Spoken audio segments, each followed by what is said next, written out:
नमस्कार। आप देख रहे हैं संतोष पाठक ऑफिशियल। मैं हूं आपके साथ शिव कुमार मिश्रा। हमारे साथ हैं संतोष पाठक जी। स्वागत और अभिनंदन। संतोष पाठक ऑफिशियल के तमाम दर्शकों को नमस्कार। आप सबका स्वागत है। और आज जो सवाल हम उठाने जा रहे हैं कि देश के दूसरे नंबर के सर्वोच्च संवैधानिक पद पर बैठे जगदीप धनखड़ साहब की जान को क्या खतरा है। पत्र लिखा गया गृह मंत्री अमित शाह को। किसने लिखा, कैसे लिखा और क्या क्या लिखा, विस्तार से इस पर हम चर्चा करेंगे। शुरुआत इस चर्चा की शिव जी करेंगे। देश के पूर्व उपराष्ट्रपति जगदीप धनखड़ कहां है, पूरा देश जानना चाहता है। इस बात को लेकर शिवसेना उद्धव ठाकरे के नेता संजय राउत ने गृह मंत्री अमित शाह को पत्र लिखा है। उन्होंने कहा या तो हमें बताइए या हमारी बातचीत कराइए, अन्यथा हम अदालत का रुख करेंगे। क्योंकि हमारे यहाँ एक कहावत है कि जब कुछ नहीं बचता है तो फिर हम अदालत का रुख करते हैं और कहते हैं चल तुझे अदालत में देखेंगे। आज तक ये किसी ने नहीं कहा तुझे थाने में देखेंगे, तुझे सरकार क्या चल तुझे अदालत में देखेंगे। संजय राउत परेशान हुए तो उन्होंने कहा अदालत में देखूंगा। बीते कई दिनों से जगदीप धनखड़ जी को लेकर कयास लगाए जा रहे हैं। संजय राउत जी कह रहे हैं कि मैंने अमित शाह को पत्र लिखा है, अगर वो जवाब नहीं देंगे तो मैं सुप्रीम कोर्ट में याचिका दाखिल करूंगा। वो बता रहे हैं उनकी जान को खतरा है। बीते दिनों आपने देखा कि जाटों के एक बड़े नेता के तौर पर जाने जाने वाले, एक पहचान रखने वाले सतपाल मलिक जी की मौत हो गई, निधन हो गया। उन्हें सरकार ने राजकीय सम्मान से अंतिम संस्कार भी नहीं होने दिया, जब किसी सरकार के चहेते थे। सतपाल मलिक जब भी सत्ता में रहे, वो इस दुनिया में नहीं रहे, लेकिन ये कह देने में कतई गुरेज नहीं है, जब वो राज्यपाल रहे तो फिर उन्हें सारी बातें भाजपा की अच्छी लगी, चाहे बिहार राज्यपाल के दौरान, चाहे जम्मू कश्मीर के राज्यपाल के दौरान, या फिर गोवा के राज्यपाल के दौरान। लेकिन जब वो पद पर नहीं रहे तो उन्होंने सारी कमियां बता दी कि इस वजह से मुझे हटाया गया। यही हस्र धनखड़ जी के साथ हुआ। जब तक उनकी वो ये मुद्रा रही तब तक मुद्रा बनी रही। जब मुद्रा सवाल की हुई, जिस पद पर बैठे थे वैसे ही उन्हें इस्तीफा देना पड़ा। लेकिन इस्तीफा देने के बाद आज तक किसी ने उनकी एक बाइट, एक सेंटेंस अब तक नहीं दिखा पाया। जो मीडिया एएनआई और पीटीआई और आईएनएस दम भरते थे, वो मीडिया भी एक बाइट नहीं अब तक ला पाई। तो आखिर है का देश का संवैधानिक पद पर रहने वाला व्यक्ति, जो देश को नंबर 2 रिप्रेजेंट करता हो, वो व्यक्ति कहां है? इस्तीफा देने के बाद हम खोज रहे हैं, पूरा देश खोज रहा है। सवाल उठेंगे। क्या कहा संजय राउत ने पाठक जी, और क्या पूछा है उन्होंने गृह मंत्री से? देखिए बिल्कुल शिव जी, सीधे आज मुद्दे की बात पर हम आ जाते हैं। 21 जुलाई को संसद के मानसून सत्र का पहला दिन था। संसद की कार्रवाई को चलाते हुए नजर आए, राज्यसभा की कार्रवाई को चलाते हुए नजर आए। विपक्ष के नेताओं के साथ बीएसी की बैठक में बाकायदा वो बातचीत करते हुए, बैठक में संसद सत्र की कार्रवाई का एजेंडा तय करते हुए नजर आए। और अचानक रात को जाकर उन्होंने इस्तीफा दे दिया और उस इस्तीफे के बाद से वो गायब। विपक्ष की तरफ से दो नेताओं ने, यानी संजय राउत ने और शरद पवार ने, इन दोनों नेताओं ने मुलाकात की कोशिश की, बातचीत करने की कोशिश की, लेकिन संजय राउत का पत्र ये बता रहा है कि उनकी बातचीत हो नहीं पाई। और मैं ये भी बता दूं कि इंडिया गठबंधन ये जानना चाह रहा था जगदीप धनखड़ से मुलाकात करके कि आखिर ये हुआ क्या, क्योंकि उपराष्ट्रपति के चुनाव की तारीखों का ऐलान हो चुका है। 21 अगस्त नामांकन की आखिरी तारीख है। जिस दिन उन्होंने इस्तीफा दिया था उसके एक महीने बाद 21 जुलाई का इस्तीफा हुआ, 21 अगस्त को नामांकन की आखिरी तारीख है, 9 सितंबर को चुनाव है। इंडिया गठबंधन इस बात पर विचार कर रहा है कि जगदीप धनखड़ साहब का स्वास्थ्य अगर वाकई खराब है तो चलिए कोई बात नहीं, लेकिन अगर वाकई स्वास्थ्य खराब नहीं और इस्तीफे के पीछे कुछ और कारण है तो उनको संयुक्त रूप से उपराष्ट्रपति का उम्मीदवार बनाकर मोदी और शाह की भारतीय जनता पार्टी के जोड़ी को बेनकाब कर दिया जाए। और तब से वो लगातार बातचीत करने की कोशिश कर रहे हैं, लेकिन जगदीप धनखड़ से बातचीत नहीं हो पा रही। और बड़ा दिलचस्प बता दूं कि उनको एक तरह से गायब हुए 21 दिन हो गया, 21वां दिन है। इस 21 दिन अगर देश का आम आदमी भी गायब रहता है ना, तो पुलिस प्रशासन को सामने आना पड़ता है, लोग अदालत में चले जाते हैं। यहाँ देश के दूसरे नंबर के सर्वोच्च संवैधानिक पद पर बैठे व्यक्ति को भी अगर गायब होने के बाद उनकी तलाश नहीं की जा रही है और वो भारतीय जनता पार्टी नहीं कर रही है जिन्होंने उनको पहले राज्यपाल बनाया पश्चिम बंगाल का, फिर उपराष्ट्रपति बनाया, तो फिर कई तरह के सवाल खड़े होते हैं, कई तरह की शंकाएं जन्म लेती है। संजय राउत ने जो लिखा, मैं सबसे पहले चाहूंगा कि कंट्रोल रूम जो है भास्कर की एक खबर का जो स्क्रीनशॉट है, उस स्क्रीनशॉट को जरा पहले भास्कर की खबर का स्क्रीनशॉट दिखा देते हैं। उस नवभारत टाइम्स की, माफ कीजिएगा, नवभारत टाइम्स की खबर का एक स्क्रीनशॉट पहले दिखा देते हैं। इसमें देखिए क्या है, कहाँ है जगदीप धनखड़, जान को खतरा बता संजय राउत का अमित शाह को पत्र, सुप्रीम कोर्ट में करने जा रहे हैं याचिका। और अब मैं कंट्रोल रूम से कहूंगा जरा संजय राउत का वो पत्र भी दिखा दे। संजय राउत ने जो पत्र लिखा है उसका पहला पेज मैं आपको पढ़ के भी सुना देता हूं। इसकी जो एक एक लाइन है वो आपके लिए जानना बहुत जरूरी है। 10 अगस्त को ये पत्र लिखा गया, यानी कल लिखा गया, अमित शाह जी को लिखा गया। संजय राउत राज्यसभा के सांसद है, सामना के एडिटर है, और उन्होंने सीधे सीधे कहा कि 21 जुलाई को पार्लियामेंट सेशन शुरू हुआ, 11 बजे जगदीप धनखड़ साहब कार्रवाई को चलाते हुए नजर आए।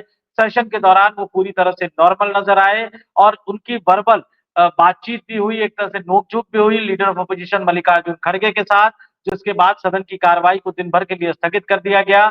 लेकिन उसके बाद 6 बजे सेम डे ये अनाउंस किया गया कि उन्होंने स्वास्थ्य के कारणों का हवाला देते हुए इस्तीफा दे दिया। हमारे लिए ये शॉकिंग था। उसके बाद हमें ये नहीं पता कि देश के पूर्व उपराष्ट्रपति कहाँ है। दूसरा पेज में मैं कंट्रोल रूम से चाहूंगा कि वो भी दिखाए, और इस दूसरे पेज में भी उन तमाम बातों को सामने रखा गया है, उन तमाम बातों को जानने की कोशिश की गई है जो अमित शाह को पत्र लिखा गया है। और मैं जरा लबो लुहा बता देता हूं कि संजय राउत ने, अब इसको हटा दीजिए, संजय राउत ने जो लिखा, उद्धव ठाकरे की पार्टी के सांसद है, उन्होंने लिखा क्या कि उनसे जो जवाब मांगा कि जगदीप धनखड़ साहब कहाँ हैं, कैसे हैं, उन्होंने अचानक इस्तीफा क्यों दिया, अचानक ऐसा क्या हुआ कि सदन के बीच में उन्होंने इस्तीफा दे दिया। और 21 जुलाई को इस्तीफा देने के पीछे जो उन्होंने स्वास्थ्य का कारण बताया था, यह सच नहीं है, सच्चाई कुछ और है, खबरों में नहीं है। और बतौर देश के गृह मंत्री होने के नाते अमित शाह को उनको ये जानकारी देनी चाहिए कि अचानक से जगदीप धनखड़ का इस्तीफा क्यों हुआ, और इससे भी ज्यादा जानकारी ये देनी चाहिए कि वो अपने इस्तीफे के बाद से गायब क्यों है। 21 जुलाई से लेकर आज तक उनके ठिकाने के बारे में किसी को कोई जानकारी क्यों नहीं है, इस समय वो कैसे हैं, कहाँ है, उनका स्वास्थ्य कैसा है, इस पर कोई भी स्पष्टता नहीं है। और विडंबना देखिए कि तमाम राजनीतिक दलों के नेता सांसद लगातार कांटेक्ट करने की, संपर्क करने की कोशिश कर रहे हैं, लेकिन पूर्व उपराष्ट्रपति से संपर्क नहीं हो रहा है। संजय राउत ने आरोप लगाया कि ऐसी अफवाहें हैं कि उनको उनके ही आवास में, सरकारी आवास में कैद कर लिया गया है, जहां पर वह सुरक्षित नहीं है, उन्हें उनकी जान का खतरा है। और सांसदों के बार बार प्रयास के बाद भी जगदीप धनखड़ से संपर्क नहीं हो पा रहा है। हम लोग चिंतित है और अब सुप्रीम कोर्ट में जगदीप धनखड़ के रिहाई के लिए बंदी प्रत्यक्षीकरण याचिका दायर करने पर विचार कर रहे हैं। और इससे पहले उन्होंने अमित शाह को पत्र लिखा था, इससे पहले कपिल सिब्बल ने भी इस मसले को उठाया था। और जरा मैं अपने दर्शकों को बता देता हूं कि बंदी प्रत्यक्षीकरण याचिका क्या होती है। ये जब सुनेंगे ना तो हैरत में पड़ जाएंगे। जब भी किसी व्यक्ति को अवैध रूप से हिरासत में रखा जाता है, क्योंकि नियम होता है कि पुलिस वाले गिरफ्तार करेंगे तो 24 घंटे के अंदर उनको अदालत में पेश करना पड़ेगा, लेकिन जब भी किसी व्यक्ति को अवैध रूप से हिरासत में रखा जाता है तो हमारे देश के संविधान ने उनके परिवारजनों को, उनके दोस्तों को एक अधिकार दिया है कि वो बंदी प्रत्यक्षीकरण याचिका दायर कर सकते हैं। संविधान के अनुच्छेद 32 और संविधान के अनुच्छेद 226 में ये शक्ति दी गई है। अनुच्छेद 32 के तहत सर्वोच्च न्यायालय यानी सुप्रीम कोर्ट में याचिका दायर की जा सकती है, और अनुच्छेद 226 के तहत हाई कोर्ट में याचिका दायर की जा सकती है। तो ये विडंबना देखिए कि जो व्यक्ति इस देश के एक महत्वपूर्ण राज्य का राज्यपाल रहा हो, जो व्यक्ति इस देश के दूसरे सर्वोच्च संवैधानिक पद राज्यसभा में रहा हो, राज्यसभा का सभापति रहा हो, उपराष्ट्रपति रहा हो, जो बहुत ही आक्रामक तरीके से राज्यसभा की कार्रवाई को चलाते हुए नजर आ रहे हैं, और पिछले कुछ महीनों के दौरान जो लगातार किसानों का मुद्दा उठा रहे हैं, शिवराज सिंह चौहान जो किसान, कृषि एवं किसान कल्याण मंत्री थे, मंच पर वो मौजूद थे, उनके सामने उन्होंने लताड़ लगाई थी जगदीप धनखड़ साहब ने, और लगातार वो किसानों का मुद्दा उठा रहे थे। और अब न्यायपालिका में भ्रष्टाचार का मुद्दा वो लगातार उठा रहे थे। अचानक उनको इस्तीफा देना पड़ता है और उसके बाद से वो गायब है। जैसा कि मैंने कहा, 21 दिन हो गए और सरकार में कोई कुछ बताने को तैयार नहीं है, सांसद तक उनसे संपर्क नहीं कर पा रहे हैं। तो हम कोई आरोप नहीं लगा रहे हैं, लेकिन इसका मतलब तो एक ही निकलता है कि वो एक्सेसिबल नहीं है, उनको किसी से बात नहीं करने दिया जा रहा। और अगर स्वास्थ्य खराब है तो मेडिकल बुलेटिन जारी होना चाहिए, एम्स अस्पताल में होना चाहिए, डेली बताना चाहिए कि उनकी तबीयत कैसी है, हेल्थ के जो पैरामीटर है वो कैसे हैं। तो इसमें कुछ तो कुछ झोल झाल है, बल्कि कई बार लगता है कि दाल में कुछ काला नहीं बल्कि पूरी की पूरी दाल काली है। और संजय राउत की चिट्ठी का जवाब अगर गृह मंत्री अमित शाह नहीं देते हैं तो ये सरकार अपने आप ही इस पूरे मामले में बेनकाब हो जाएगी। सच्ची अच्छा, ताज्जुब तो इस बात का है कि पाठक जी, हमने अब तक धनखड़ साहब की आवाज नहीं सुनी, जो हमेशा गरजता। 21 दिन एक बड़ा पीरियड हो जाता है। आखिर कहां है धनखड़ साहब? कोई बता नहीं रहा। सत्ताधारी दल के लोग नहीं बता रहे, सरकार नहीं बता रही। धनखड़ जी खुद तो मैसेज देते, इस्तीफा दिया उन्होंने, अपने पोस्ट पे किया, ट्विटर फेसबुक, कहीं तो कुछ लिखते। कहां है? ये सवाल इस देश का प्रत्येक नागरिक जानना चाहता है। संजय राउत ने थोड़े उस पर तकनीकी काम कर दिया है, क्योंकि सवाल तो गृह मंत्री से पूछा जाएगा, कहां है उपराष्ट्रपति? सुरक्षा वही प्रदान कराते हैं, उन्हीं की जिम्मेदारी है। अब देखना यह है कि इस लेटर के बाद क्या कार्रवाई होती है। सबसे बड़ी चिंता कार्रवाई की है। तो क्या आपको लग रहा है कि इन लेटरों के बाद कोई असर पड़ेगा? देखिए, बड़ी अजीब सी विडंबना है शिव जी। हम डिस्कस कर रहे हैं, लगातार चर्चा करते हैं, दर्शकों के कमेंट भी आते हैं कि कुछ नहीं बदलने वाला है। लेकिन ठीक है, एक जो पुराना एक शेर है ना कि कौन कहता है आसमां में सुराख नहीं हो सकता, एक पत्थर तो तबीयत से उछालो यारो। तो हम और आप अपना काम करने में लगे हुए हैं। आज इस देश की जनता ने देखा, देश की राजधानी दिल्ली के लुटियन जोन में किस तरह से 300 से ज्यादा सांसदों, शिव जी 300 से ज्यादा सांसदों को हिरासत में लिया गया। और किस लिए हिरासत में लिया गया? क्योंकि वो देश के लोकतंत्र के सबसे बड़े मंदिर संसद भवन से कहाँ जाना चाहते थे। जिस संवैधानिक संस्था की जिम्मेदारी है स्वतंत्र, निष्पक्ष एवं पारदर्शी चुनाव कराना, उस चुनाव आयोग के कार्यालय जाना चाहते थे। बाकायदा समय मांगा था, समय मांगकर वो जाना चाहते थे। 1 किलोमीटर की दूरी थी, कोई बहुत ज्यादा ट्रैफिक पर या बहुत ज्यादा कानून व्यवस्था की स्थिति पैदा होने वाली नहीं थी। लेकिन दिल्ली पुलिस ने उनको रास्ते में रोक लिया, राहुल गांधी को हिरासत में ले लिया, प्रियंका गांधी को हिरासत में ले लिया, मल्लिकार्जुन खड़गे, शरद पवार जैसे वयोवृद्ध नेता सड़क पर बैठ गए, उनको हिरासत में ले लिया गया। अखिलेश यादव पुलिस की बैरिकेडिंग फांदते हुए नजर आए, उनको हिरासत में ले लिया गया। और महिला सांसदों को एक तरह से बसों में ठूस दिया गया। और तृणमूल कांग्रेस ममता बनर्जी की जो 2 महिला सांसद थी, महुआ मोइत्रा और मिताली, ये दोनों बेहोश तक हो गई थी। इस तरह से दिल्ली पुलिस ने व्यवहार किया। और उसके बाद दिल्ली पुलिस का जवाब क्या आ रहा है? आप तो 300 से ज्यादा सांसदों को बसों में ठूस देते हो, कई घंटों तक पार्लियामेंट स्ट्रीट थाने में रखते हो। डिंपल यादव भी उन सांसदों में थी, जो महिला सांसदों में थी। और 2 ढाई घंटे बाद आप उनको छोड़ते हो, लेकिन उससे पहले उनकी हालत खराब हो जाती है। और फिर इस पर सफाई क्या दी जाती है? उससे पहले चुनाव आयोग का एक लेटर आ जाता है कि नहीं, हमारे पास जगह नहीं है आपको बिठाने के लिए, 30 के लगभग ही आइए। लेकिन वो लेटर थोड़ा सा देर से आ जाता है। अब नई दिल्ली की जो डीसीपी है देवेश कुमार माला, वो कह रहे हैं कि चुनाव आयोग की ओर से लगभग 30 सांसदों की अनुमति थी, लेकिन उनकी तादाद काफी ज्यादा थी। 300 ज्यादा तादाद होती है क्या सांसदों? चुनाव आयोग के दफ्तर में प्रेस कॉन्फ्रेंस का हॉल भी है। चुनाव आयोग के दफ्तर में बहुत सारी जगह जहां इनको बिठाया जा सकता था, और इनमें से कुछ नेताओं को ऊपर ले जाकर मुख्य चुनाव आयुक्त के सामने यानी ज्ञानेश कुमार साहब खुद मुलाकात कर सकते थे। लेकिन वो मुलाकात किया नहीं गया। दिल्ली की सड़कों पर दिल्ली पुलिस का तांडव नजर आया। विपक्षी नेताओं को पकड़ पकड़ कर ठूस ठूस कर बसों में भर दिया गया। वृद्ध नेताओं तक को, मल्लिकार्जुन खड़गे, शरद पवार जैसे नेताओं तक को नहीं छोड़ा गया। और एक लंबे अरसे बाद इस देश का विपक्षी राजनीतिक दल सड़क पर उतरा हुआ नजर आया।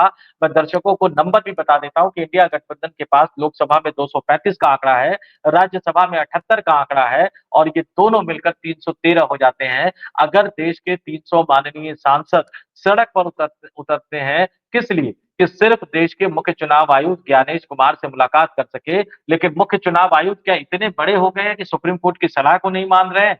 लोकतांत्रिक देश में विपक्ष के नेता से मुलाकात नहीं करना चाहते हैं, 300 से ज्यादा सांसदों से मुलाकात नहीं करना चाहते हैं। और इस बीच देश में दूसरे नंबर के सर्वोच्च संवैधानिक पद पर बैठे जगदीप धनखड़ साहब लापता, गायब। एक फिल्म थी ना, लापता लेडीज, यहां तो हो गया लापता एक्स वाइस प्रेसिडेंट या लापता धनखड़ साहब। और देखिए, छोटी छोटी चीजों पर ट्वीट करने वाले, छोटी छोटी चीजों पर पोस्ट करने वाले, छोटी छोटी चीजों पर अस्पताल जाकर उसकी तस्वीरें रिलीज करने वाले, आज कोई जगदीप धनखड़ साहब की सेहत के बारे में नहीं पूछ रहा। और ये भारत को क्या बनाना, रिपब्लिक बनाने की शुरुआत है? राजनीतिक मतभेद हो सकते हैं, आप डरिए कि जगदीप धनखड़ साहब पोल खोल देंगे। आप इस बात से डर सकते हैं कि जगदीप धनखड़ साहब बोलेंगे तो प्रधानमंत्री कहां मुंह दिखा पाएंगे। आप इस बात से डर सकते हैं कि जगदीप धनखड़ साहब ने अगर विपक्ष के संयुक्त उम्मीदवार के तौर पर उपराष्ट्रपति का पर्चा भर दिया तो क्या योगी आदित्यनाथ उत्तर प्रदेश के लोकसभा और राज्यसभा सांसदों का वोट उनको तो नहीं दिलवा देंगे। आप इस बात से डरिए कि कहीं राजस्थान के सांसदों के सामने, राजस्थान, हरियाणा और पश्चिमी उत्तर प्रदेश के जाट सांसदों के सामने दुविधा की स्थिति नहीं पैदा हो जाएगी कि वो भारतीय जनता पार्टी के उम्मीदवार को वोट दे या जगदीप धनखड़ को वोट दे। क्या एनडीए गठबंधन में शामिल जो राजनीतिक दल है, चाहे वो नीतीश कुमार हो, चंद्रबाबू नायडू हो, एकनाथ शिंदे हो, चिराग पासवान हो, जयंत चौधरी हो, क्या इनके सामने दुविधा की स्थिति पैदा नहीं हो जाएगी। इस बात से आप डर सकते हैं, इस बात से आपको डरना भी चाहिए। लोकतंत्र में चुनाव हारने का डर हमेशा नेताओं को लगा रहना चाहिए, लेकिन इसका मतलब क्या है कि आप उपराष्ट्रपति को गायब कर देंगे, उनसे किसी को मिलने नहीं देंगे।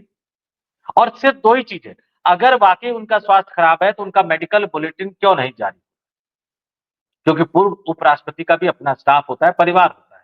और अगर उनका स्वास्थ्य खराब नहीं है और जैसा कहा जा रहा है कि आपने जबरदस्ती इस्तीफा लिया, तो फिर उनको उनके आवास से बाहर क्यों नहीं आने दिया जा रहा, क्यों उनको उनके आवास में कैद कर दिया गया है। यही बात कपिल सिब्बल भी उठा चुके हैं, जो कि राज्यसभा के सांसद है, सुप्रीम कोर्ट के वकील रह चुके हैं, संजय राउत भी उठा चुके हैं। और कौन लोग उठा रहे हैं राज्यसभा के अंदर? शिव जी, कांग्रेस के सांसदों के साथ सबसे ज्यादा तीखी बहस किसकी होती थी? जगदीप धनखड़ साहब की होती थी। तृणमूल कांग्रेस के सांसदों के साथ तीखी बहस किसकी होती थी? जगदीप धनखड़ साहब की होती थी।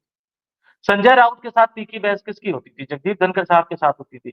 जगदीप धनखड़ बनाम मल्लिकार्जुन खड़गे, न जाने बहसों के कितने वीडियो जो है वो यूट्यूब पर पड़े होंगे। लेकिन आज वही विपक्षी इंडिया गठबंधन इस बात की चिंता कर रहा है कि राजनीतिक विरोध अपनी जगह था, सिद्धांतों की लड़ाई अपनी जगह है, मूल्यों की लड़ाई अपनी जगह है, लेकिन जगदीप धनखड़ साहब स्वस्थ रहे, सुरक्षित रहे, जहां भी रहे, ये सुनिश्चित करना भी एक लोकतांत्रिक देश के नेता होने के नाते इनकी जिम्मेदारी है। और इसी बात को सुनिश्चित करने के लिए कपिल सिब्बल ने भी सवाल उठाया था। इसी बात को सुनिश्चित करने के लिए संजय राउत ने भी पत्र लिखा। किनको लिखा?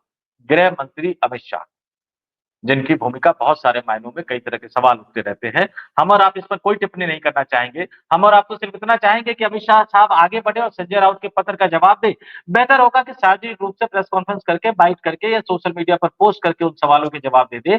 या इससे भी ज्यादा बेहतर ये होता कि जगदीप धनखड़ साहब खुद बाहर आए और वो बताएं कि इतने दिनों तक वो कहां गायब थे। क्योंकि जब तक ये तब इनमें से कोई एक चीज नहीं होगी, तब तक ये सवाल उठता रहेगा। और ये हमारे लोकतंत्र के लिए एक शर्मनाक सवाल है। क्या भारत बांग्लादेश है?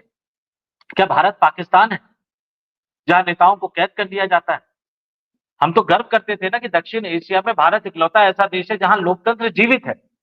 ये लोकतंत्र किसकी देन है? महात्मा गांधी की, बाबा साहब भीमराव अम्बेडकर की, डॉक्टर राजेंद्र प्रसाद की, सरदार वल्लभ भाई पटेल की, जवाहरलाल नेहरू की, इन तमाम नेताओं की देन है ये लोकतंत्र। और आप जिनकी आलोचना करते रहते हैं, जिनकी आप बार बार बुराई करते रहते हैं, उनके द्वारा देश को दिए गए लोकतंत्र को, लोकतांत्रिक परंपराओं की आप आलोचना कर रहे हैं। क्या इंदिरा गांधी के टाइम में राष्ट्रपति से विवाद नहीं हुआ था? राजीव गांधी के टाइम में जो राष्ट्रपति थे ज्ञानी जैल सिंह, कितना विवाद हुआ था दोनों के बीच में। कहा यह तक गया था कि ज्ञानी जैल सिंह राजीव गांधी को प्रधानमंत्री पद से हटाने का तय कर चुके थे। लेकिन राजीव गांधी ने कोई जबरदस्ती इस्तीफा देने पर मजबूर नहीं किया था ज्ञानी जैल सिंह को, और ना ही उनको कैद किया था। तो लोकतंत्र की, संविधान की बात करने वाले, 50 साल बाद आपातकाल की याद दिलाने वाले हमें यह बताने को सामने नहीं आ रहे कि देश के पूर्व उपराष्ट्रपति जगदीप धनखड़ साहब कहां है। जी सिर्फ ये सब चीजें तब सामने आती हैं जब लोगों को लगता है कि फला आदमी नहीं है। आज लोगों को धनखड़ की आवाज सुनने को मिल जाएगी, सारे सवाल खत्म हो जाएंगे। और भाजपा उन्हें छुपा क्यों रही है, ये सवाल अब सबके जेहन में है। इस्तीफा देने के बाद वो कहां है कहां नहीं है, इस बात का क्या सबूत है? इस बात को कौन बात करेगा? तो ये जो सवाल है, ये जो जमा खर्च होता है सवालों का, उसमें इस सवाल का हासिल नहीं मिल रहा है किसी को। ये पता नहीं लग रहा है कि आखिर कहां है जगदीप धनखड़, जो हमारे देश के कभी उपराष्ट्रपति हुआ करते थे। उन्होंने इस्तीफा दे दिया। इस्तीफे के कारण आज तक ना सत्ताधारी दल ने बताए, ना खुद जगदीप धनखड़ ने बताई। कोई ऐसा पद नहीं है। ये मैं नहीं मान सकता कि स्वास्थ्य कारणों से उन्होंने इस्तीफा दे दिया। उनका विदाई समारोह नहीं हुआ। क्या वो अस्पताल में है? अस्पताल में है तो कौन से में है? इलाज चल रहा है तो कौन से डॉक्टर का चला? ये कई सवाल अब सबको आंसर मांगने की जरूरत है और सब मांग रहे हैं। अब देखना यह है क्या इन आंसरों के बीच जगदीप धनखड़ सामने कब आएंगे। क्या संजय राउत ने जो पत्र लिखा है उस पर अमित शाह कोई जवाब देते नजर आएंगे, या फिर संजय राउत को सर्वोच्च अदालत का रुख करना पड़ेगा। ये सवाल हम दर्शकों के पास छोड़कर जा रहे हैं। क्या सरकार को जवाब देना चाहिए या नहीं, हमें हाँ और ना में लिखकर बताएं। शिव जी, एक सवाल यहाँ पे और बहुत इंपॉर्टेंट है जो मैं चाहूंगा कि दर्शक इस बारे में सोचे कि क्या उनको 21 अगस्त तक बाहर नहीं निकलने देने का प्लान बनाया गया है।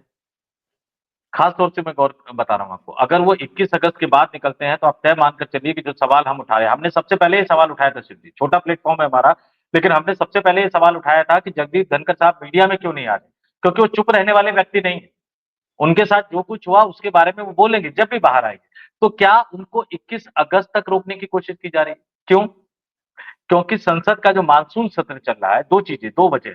संसद का जो मानसून सत्र चल रहा है वो 21 अगस्त तक चल रहा है और उपराष्ट्रपति के चुनाव के लिए नामांकन जारी है और नामांकन भरने की आखिरी तारीख है 21 अगस्त। मैं अपने दर्शकों से कहूंगा इस तारीख को याद रखिएगा। संसद के मानसून सत्र की आखिरी तारीख 21 अगस्त है। उपराष्ट्रपति के चुनाव को लेकर नामांकन भरने की आखिरी तारीख 21 अगस्त है और सरकार के लिए चिंता का सबब क्यों, जिसका मैंने जिक्र किया, अब आंकड़ों के साथ बता देता हूं। लोकसभा की जो सदस्य संख्या है सिर्फ जी 543 और राज्यसभा की सदस्य संख्या 245। अगर ये सारे सांसद मिलकर वोट करते हैं तो आंकड़ा पहुंच जाता है 788 और 788 में से अपना उपराष्ट्रपति उम्मीदवार जिताने के लिए आपको 395 सांसद चाहिए। एनडीए गठबंधन के पास 426 सांसद है, लोकसभा में 293, राज्यसभा में 133, कंफर्टेबली बहुमत है। लेकिन अब जो मैं बताने जा रहा हूं वो दर्शकों को ध्यान से सुनना चाहिए। उपराष्ट्रपति के चुनाव में लोकसभा और राज्यसभा के सांसद वोट तो करते हैं, लेकिन ये गुप्त मतदान प्रणाली से होता है। क्रॉस वोटिंग वाला संभावना तो कई जगह सुना होगा ना, यानी सांसद किसको वोट देगा उसको किसी को दिखाने की जरूरत नहीं है और कोई भी राजनीतिक दल व्हिप जारी नहीं करेगा अपने सांसदों को कि वो अमुक उम्मीदवार को वोट दे। अब इस 395 चाहिए, आपके पास 426 का आंकड़ा है, यानी कुल मिलाकर 26 और 5 31 सांसद ज्यादा है। सिर्फ 31 सांसदों ने अगर खेल कर दिया और उनकी अंतरात्मा जाग गई, इन 31 सांसदों में जरा मैं फिर से आपको बता देता हूं, उत्तर प्रदेश, योगी आदित्यनाथ के लिए वो लॉबिंग कर रहे थे। क्या योगी आदित्यनाथ जगदीप धनखड़ के बलिदान का कर्जा नहीं चुकाएंगे? क्या वो उत्तर प्रदेश के सांसदों को नहीं कहेंगे कि आप धनखड़ के लिए वोट कीजिए, क्योंकि किसी को नहीं पता लगेगा किसने किसके लिए वोट किया। और पूरे देश में चुनाव प्रचार करते हैं योगी आदित्यनाथ, लोकसभा चुनाव में भी उन्होंने चुनाव प्रचार किया। 10-15 सांसद तो अन्य राज्यों को भी होंगे ना जो उनको मानते होंगे, जो ये मानते होंगे कि योगी आदित्यनाथ अगले प्रधानमंत्री होंगे तो उनके गुड बुक में जाना चाहेंगे। फिर दूसरी समस्या देखिए, जैसा कि मैंने कहा, पश्चिमी उत्तर प्रदेश के जाट सांसदों के लिए समस्या नहीं है। राजस्थान में एक प्रवक्ता ने सवाल उठाया कि ऐसा व्यवहार आपने सत्यपाल मलिक के साथ क्यों किया, जगदीप धनखड़ को क्यों हटाया गया। तो उन प्रवक्ता को, कृष्ण कुमार जानू को, भारतीय जनता पार्टी ने 6 साल के लिए पार्टी से निलंबित कर दिया। सांसद तो गुप्त मतदान करेंगे ना शिव जी, तो आप उनको कैसे हटाएंगे? तो राजस्थान के सांसद प्रवक्ता थोड़े ही है क्या कि करेंगे? पार्टी का कार्यकर्ता या प्रवक्ता थोड़े ही है कि आप उन्हें निकाल दोगे। हाँ, तो राजस्थान के सांसद क्या करेंगे? पश्चिमी उत्तर प्रदेश के सांसद क्या करेंगे? हरियाणा के सांसद क्या करेंगे? इन जाट सांसदों के सामने बड़ी दुविधा की स्थिति हो गई है, क्योंकि जब वोट मांगने जाएंगे ना जाट बैठ में, तो पूछेंगे कि हमारे जाट नेता का अपमान हुआ था, धनखड़ साहब उपराष्ट्रपति के लिए दोबारा खड़े हुए थे, तुमसे वोट तक नहीं दिया गया, उनसे एक वोट तक नहीं दिया गया, हमसे लाखों वोट मांगने आ रहे हैं, हमसे कह रहे हो कि पूरा गांव का गांव की बिरादरी सपोर्ट करो। तो ये सवाल जब सांसदों के सामने उठेगा तो आप ये तय मानकर चलिए कि अगले कुछ दिनों में अगर ये जवाब नहीं मिलता है, धनखड़ साहब सामने नहीं आते, अमित शाह साहब का जवाब नहीं आता है, तो गड़बड़ है। और अगर 21 अगस्त के बाद आता है तो तय मानकर चलिए कि पूरी कवायद उपराष्ट्रपति का चुनाव जीतने के लिए की गई थी, क्योंकि डर था कि अगर इंडिया गठबंधन ने धनखड़ को उपराष्ट्रपति का उम्मीदवार बना दिया तो फिर भारतीय जनता पार्टी के लिए दिक्कत हो सकती है और ये दिक्कत व्यक्तिगत रूप से अमित शाह और नरेंद्र मोदी के लिए होगी, क्योंकि अमित शाह फैसला करेंगे और नरेंद्र मोदी और जेपी नड्डा को उपराष्ट्रपति पद का उम्मीदवार ढूंढने की जिम्मेदारी दी गई है और उपराष्ट्रपति का चुनाव हारना ये भारतीय जनता पार्टी के लिए किसी बड़े झटके से कम नहीं होता। इसलिए इसलिए मैं सवाल उठा रहा हूं, क्या इसीलिए उनको 21 अगस्त तक रोका जा रहा है? 11 अगस्त की तारीख है, बिल्कुल अगले 10 दिन बहुत ज्यादा महत्वपूर्ण है सिर्फ इस पूरे मामले में। बिल्कुल, आपने बड़ी गंभीर ये बातें की कि क्या ये नामांकन से रोकने के लिए हो रहा है, क्या धनखड़ होते तो विपक्ष के उम्मीदवार साझा बन सकते थे। ये भी मेरे सवाल है, मेरे दो सवाल हैं कि धनखड़ के लेकर जो सरकार से सवाल है वो जायज है कि नहीं है। दूसरा, क्या धनखड़ को उम्मीदवार से रोकने के लिए सरकार पहल कर रही है। संतोष सर, आपका बहुत बहुत आभार, बहुत बहुत धन्यवाद। दर्शकों का भी बहुत बहुत आभार, बहुत बहुत धन्यवाद। तमाम दर्शकों का आभार और धन्यवाद।